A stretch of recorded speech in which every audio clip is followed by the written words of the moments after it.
So a virus is something that replicates itself, and the distinction made with a worm is that a virus is something that it's a piece of code that attaches to another running piece of code on another file on the system, right? So it's very similar to how viruses in the nature work, right? So viruses can't reproduce themselves; they have to be, attach themselves to a host organism in order to, or host cell in order to, replicate themselves. So that was the reasoning why some of these threats are being called viruses versus worms. Worms are totally independent entities. They can spread on their own without necessarily having to be part of some other piece of software. So early on, right? So the way they all need a propagation mechanism or propagation vector, and in the early days, the propagation vector was just floppy disk because that's what was shared between different machines. And later on, of course, once the internet came about, then the internet became the propagation vector. And yeah, so there's some history and a lot of interesting viruses, and sometime I think in the 90s, these macro viruses came about. So macro viruses means they are because if you send a document around, then the document can contain malware through a malicious macro, right? So that's the macro virus. So I'm not going to talk about a lot of different viruses. So this was one of the famous ones, and again, there was no particular goal except to say, hey, I could, bring your system down, right? And then the people try to build viruses and worms that will spread faster and faster. And this continued for the next couple of years. And after that, I guess people had,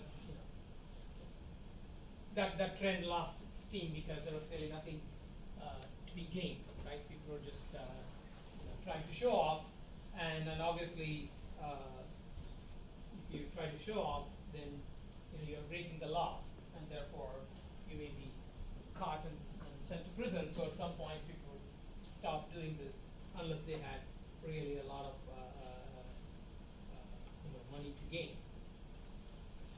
So I told you the difference between worm and a virus. It's not that important, right? So whether some piece of malware hides itself inside another application or runs on its own, it's not very critical as far as exactly how it operates. So yeah, so this Slammer worm was probably the peak in the sense that it was, it spread very fast, and then people wrote papers about how one could spread, 10, 100, 1,000 times faster than these worms. But again, as I said, the trend kind of burnt itself off because there was really nothing to be gained. Okay, so let me just skip through this because again there are a lot of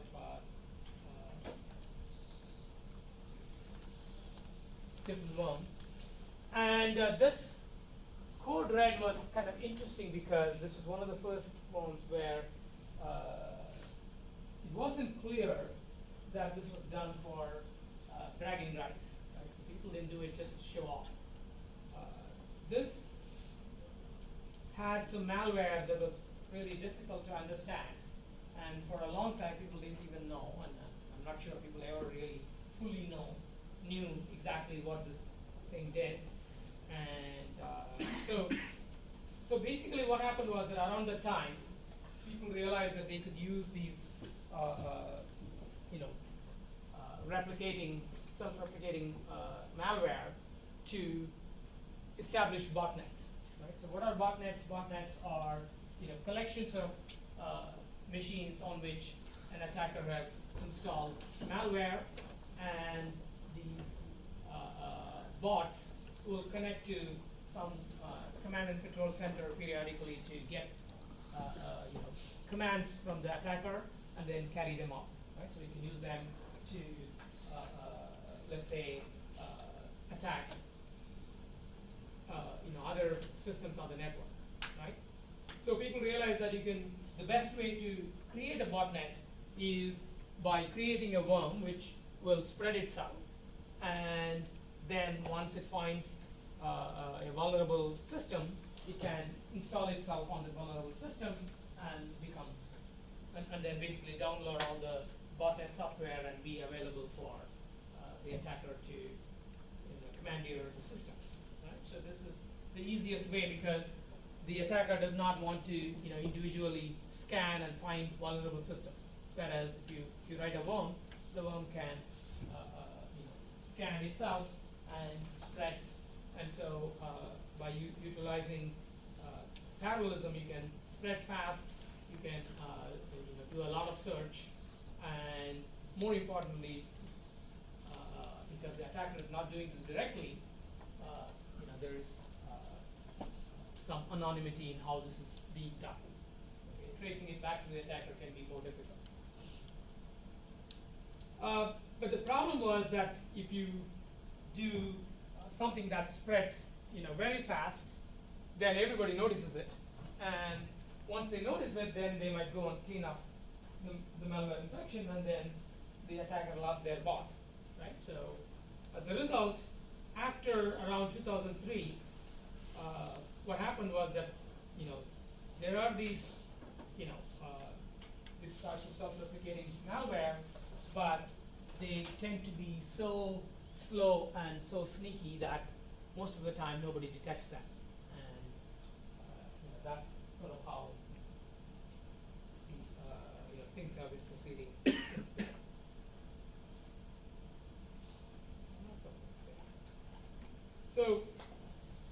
So once you have a botnet, one of the things that you do is you know, denial of service, right? Because you want to you know, bring down some e-commerce server, right? And then by threatening to bring down the e-commerce server, maybe you can get them, the owner of the e-commerce server, to pay you a ransom, right? So this was the thing behind DOS. And generally speaking, DOS is difficult because the e-commerce server probably has a lot of bandwidth, because, you know, it's a big site. Whereas the bots that the attacker has access to, they are all probably, you know, some little laptops and or desktops. So they can't, you know, on their own bring down a big server. So what they need to do is, you know, they have to band together as a big group. So if you have a botnet with 1,000 machines or 100,000 machines, then so much easier to bring down a big e-commerce server, right? So that is the distributed denial of service. And the other thing about DDoS is that because it's coming from so many places, it's difficult to filter out the attack, right? So even if the e-commerce server tries to filter it out, it's too late, because the network link coming into the e-commerce server has been saturated with these attack packets, and so they cannot do anything, right? So that's the advantage of doing DDoS, because there isn't an easy fix for the victim. They can't filter, they can't, because even if they want to filter upstream into the network, then there are 100,000, you know, sources to filter, and so that makes it you know, not very practical. So these days you have all these you know, content delivery networks, right? So these you know, Akamai, and so there are many. I'm not able to think of other names, but there are multiple CDN providers who have really big networks, and they have presence in simultaneous presence in different parts of the world, and as such, they are able to deal with most of the DDoS type of attacks. So it's quite difficult to mount these anymore. But still, it does happen. So, how many of you have heard of the Mirai botnet? Right, so that happened maybe 2 or 3 years ago. Right, so somebody took over a large number of these IoT devices, right? And you can imagine these IoT devices are not that secure. Right? So somebody manufactures them, and then they don't get updated. They often, even when they manufacture, they usually have outdated software, and so it's easy to find vulnerabilities. And there are also tons and tons of them, right? Because your light bulb has can be an IoT device. So the problem is that now once you get to that scale, like millions, then even the biggest providers can have a hard time coping with that type of. So I already told you what a botnet is, so I need to talk about that. So what is a rootkit? So rootkit is all about stealth. Right? So the idea is that the attacker wants to have the root privilege on a machine, but they don't want to do the obvious thing, which is break into the system, figure out the root password, and change the root password so they have the root password. Well, that doesn't work, right? Because the legitimate owner of the system is going to realize what has happened, and they are going to maybe reinstall the operating system, or simply go into some sort of repair mode where they can change the password. Right? So that doesn't really happen. So what the attacker wants to do is to infect the system, maintain their access, but prevent the system administrator from knowing that their system has been infected. So that's how to maintain this root capability while remaining stealthy. That's the goal of rootkits. Okay, so so in order to have this capability, typically the attacker would want to have their own malware on the system, right? So if there is malware on the system, well, the sysadmin, when they are scanning through looking through the files, they may find this malware. Right? So they need to find a way of hiding this. So very early on, when the term rootkit was devised, basically meant having replacing a few standard programs like LS and PS and NetStat and so on. Right? So typical programs the sysadmin will use to look at what is on their system. Right? So LS, you will use it to look at what are the files in your system, and if you put a malware there, then malware can sort of filter out their own code that's in there and just show the rest of the files. And now the sysadmin won't know that. Same way about processes, right? So if you have the attacker's PS program, then when you run PS, it will automatically filter out the attacker's malicious processes, and so everything would look normal. Right? And same thing with NetStat. You're trying to find out what are the network connections, and again, it hides any network connections related to the rootkit. So this is what is called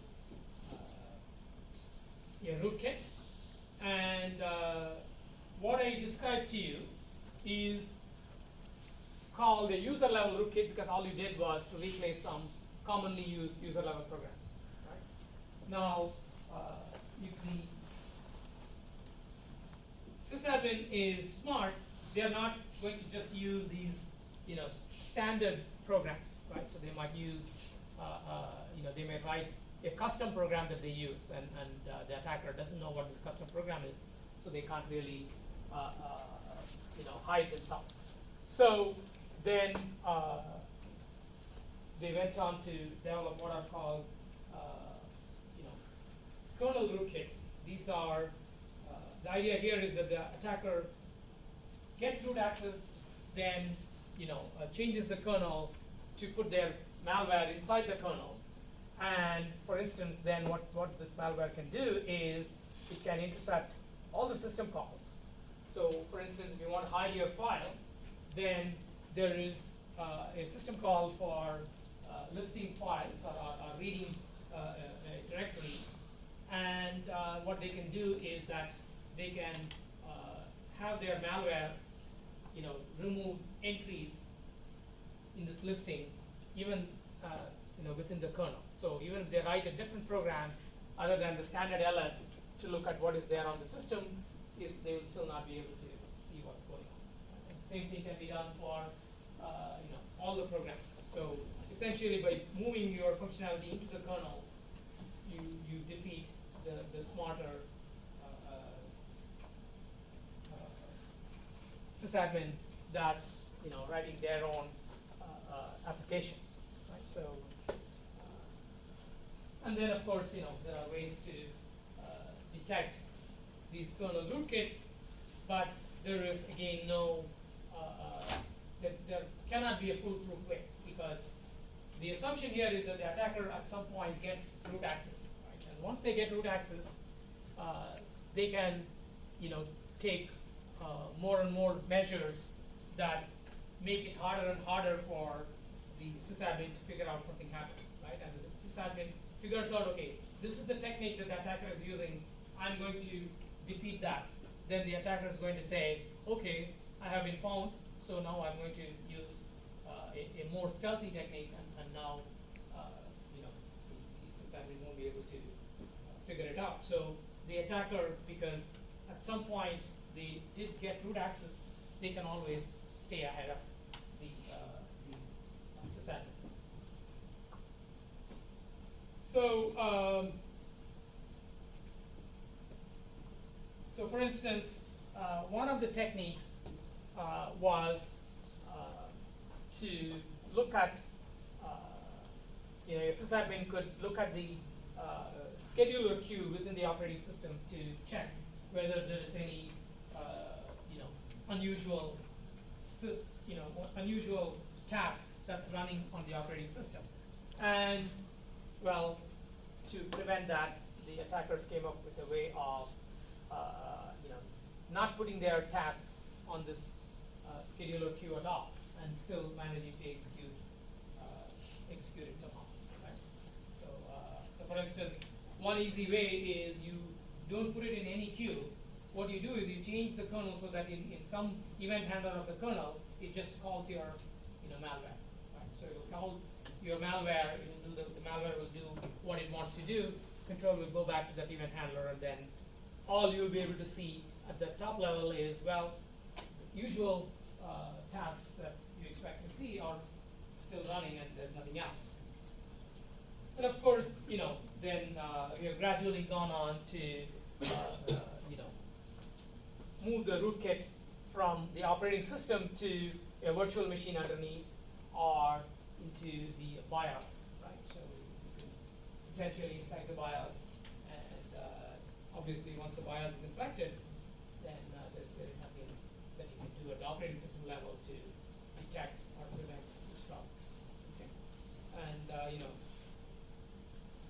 so this kind of BIOS-based malware has become so many years ago, I would say, it's not a threat that anybody should worry about, but that's not the case anymore. Right? So there is actually BIOS-based malware, and hopefully none of us are important enough to be affected by that, but it is a thing. Okay, so spyware. So we don't hear that much about spyware anymore. Spyware used to be much more common long ago, and now it's not such a big thing. And I guess that's because we all run, voluntarily run spyware, right? Called browsers and so on, right? So the attackers are able to spy on us, and many times not just attackers, but also entities we consider as legitimate businesses. They spy on us all the time, and we have sort of come to accept it. And so, as a result, I guess there isn't that much of this low-level spyware, which is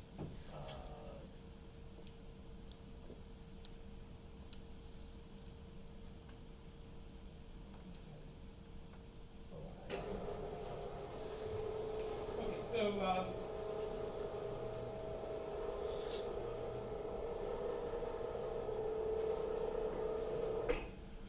The spyware here is something that that's operates, runs natively on your system, or maybe could be inside the operating system kernel, and is doing things like intercepting your keyboard keystrokes and then sending it to the attacker. So, so why would they? What is the purpose of intercepting keystrokes? Yeah. Password Right. information. And what is the other reason why keyboard interception is helpful? What is the other advantage of intercepting keyboard?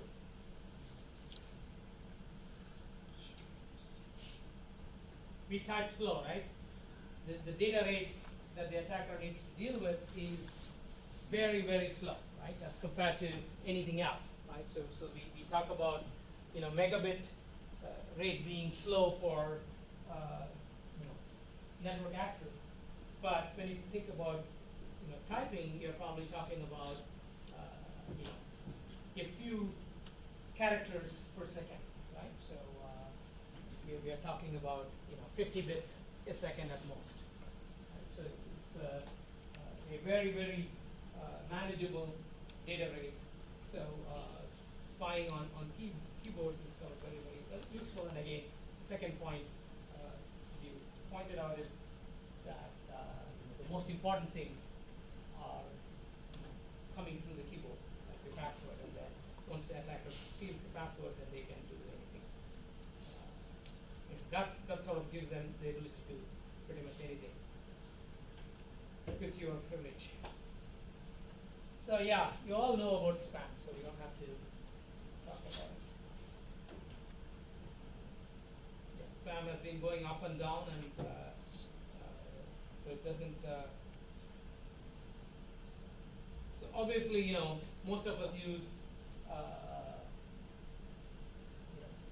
Gmail or probably nothing else. Probably a lot of us use Gmail, and we basically delegate the spam fighting task to Google, and they have enough resources to sort of keep the spam at a level that doesn't really bother